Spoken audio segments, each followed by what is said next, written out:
I want to take some time to talk about twin flames. These videos usually don't get that many views, I guess because the audience that I've built up isn't very familiar with this topic or doesn't really have much experience with this topic, but I know that there's one person out there, at least one person out there that needs this video a lot, okay? And the reason why I know that is because I was once that person. I was that person that was up at 4 o'clock in the morning researching twin flames because I couldn't sleep, because I was trying to figure out why everything was happening the way it was happening in my life. I've been there. Okay, I felt that pain before. It can be traumatic. It can be very, very traumatic to say the least. And, I just want to make the video that I wish that I had when I was going through my journey. Now, first, I want to dispel a few notions about twin flames that are heavily accepted within the spiritual community in particular. Okay, and these are things that people might disagree with. People might not want to hear them, but people need to hear them. Okay, because a lot of, the perspectives that are pushed within the spiritual community, they enable very toxic attachments to people. Okay, and the saying goes, attachment is the root of all suffering. And this type of attachment is amongst the deepest level of attachment that you can ever experience in your life. Now, the first thing that you need to understand about twin flames is that you don't just have one twin flame. Okay, anybody in your life can be your twin flame. Okay, now typically it'll happen in the way of a romantic partner. But just because you get past your first twin flame doesn't mean that you won't encounter another one and another one and another one and another one. Okay, now I know I already lost some people with that one. Okay, because the whole concept of the twin flame ideology is that you and your twin flame come from the same soul. Okay, and this is true. You do come from the same soul. But so does everyone else. We all come from the same source energy. We are all constructed of the same source energy. Therefore, we are all twin flames of each other. And we have the potential to be twin flames to each other in the way that we've come to accept the twin flame ideology. Now, the reason why I'm telling you guys this is because I don't want you to get overly attached to that one person. Okay, if you're watching this video, the chances are you are the twin flame chaser. I would assume that the chaser would be more likely to watch this type of video because they want some type of confirmation that the runner is going to stop running. But what you have to understand about twin flames is that, like I said, you don't just have one of them. Okay, the twin flame journey starts from within. The twin flame journey starts from within. It is the trauma that you have built up inside of you from previous experiences that you might have forgotten about, or at least you think you forgot about them, but subconsciously you haven't. You haven't forgotten about them. And once you start to do the shadow work and you go down that rabbit hole that is your mind and your subconscious mind in particular, you're going to start to, reopen old wounds. Old trauma is going to resurface. And it's going to be a very unpleasant experience, which is good. Okay, if you ever want to truly let go of your twin flame, you have to go down that rabbit hole and you have to expose all of that trauma. Otherwise, what's going to happen is, even if you somehow get past that first twin flame, you're going to meet that same exact person with a different face. Okay, I'm telling you, I've been through that. After my first twin flame experience, I put myself back out there and I ended up talking to another person that basically had a lot of the same tendencies, but to an even greater degree than the previous one. And I remember thinking, there's no way that this is by accident. There's no way that this is a coincidence. Okay, this is coming from within. I am the common denominator at this point. I need to do the inner work. I need to take the time to be single, focus on myself, and build that relationship with myself. Everybody in the twin flame journey, including the runner and the chaser, have some type of trauma from within.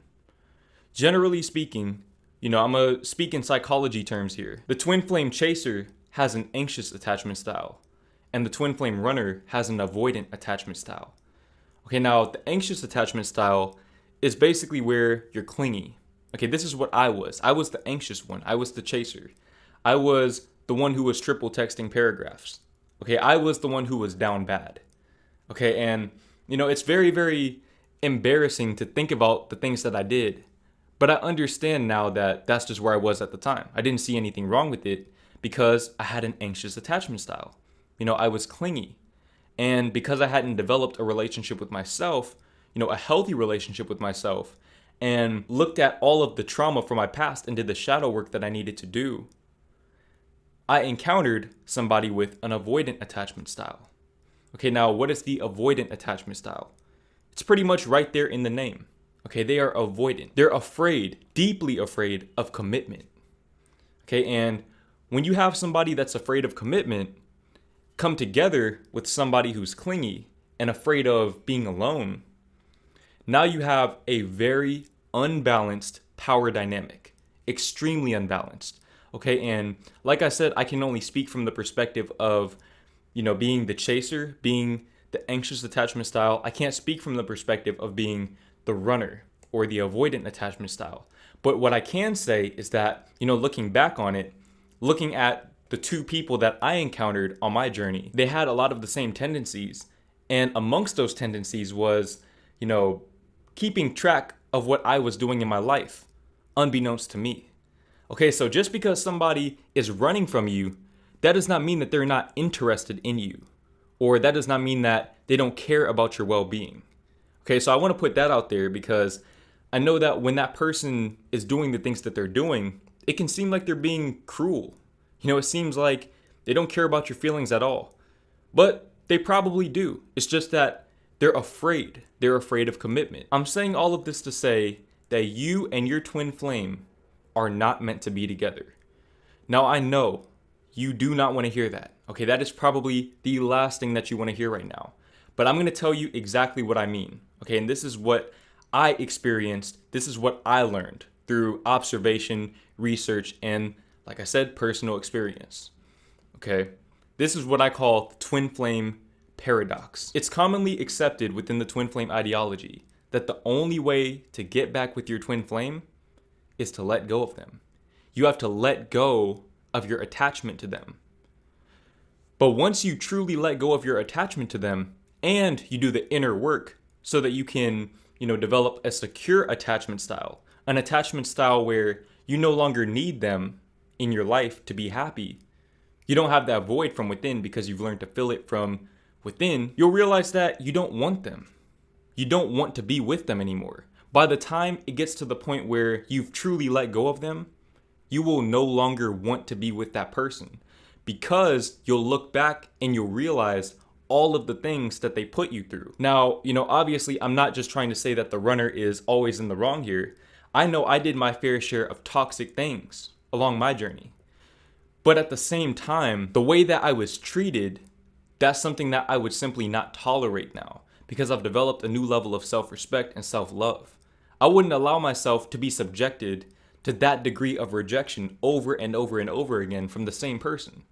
I would move on, simple as that. And I had ample opportunity to do that. And the chances are, if you're the twin flame chaser, you've had ample opportunity to do that as well.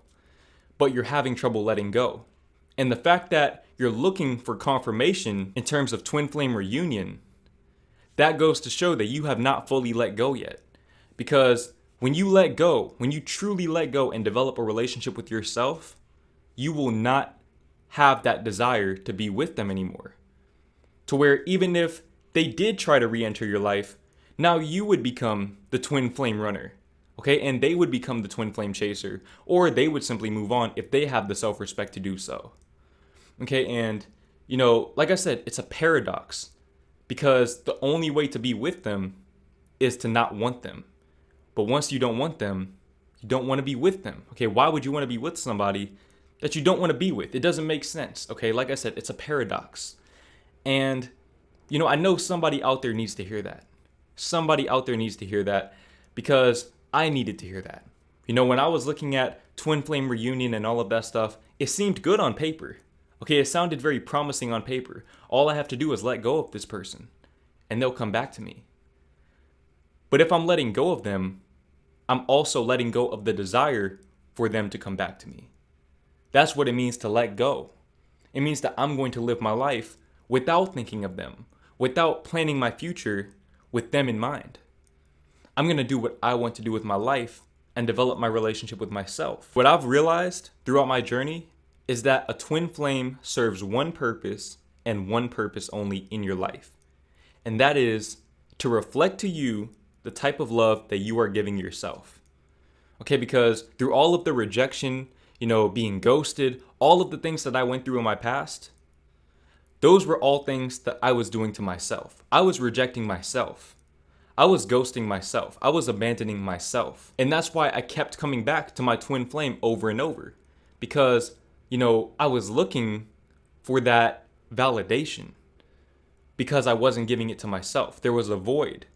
But what I realized is that even if everything had worked out the way that I envisioned in my head, I would be asking myself, what if? I had to choose which what if I wanted to experience. Did I want to experience the what if of losing that person and thinking about what if we had stayed together? Or did I want to experience the what if of losing myself and becoming the best version of myself and manifesting the life that I'm currently living?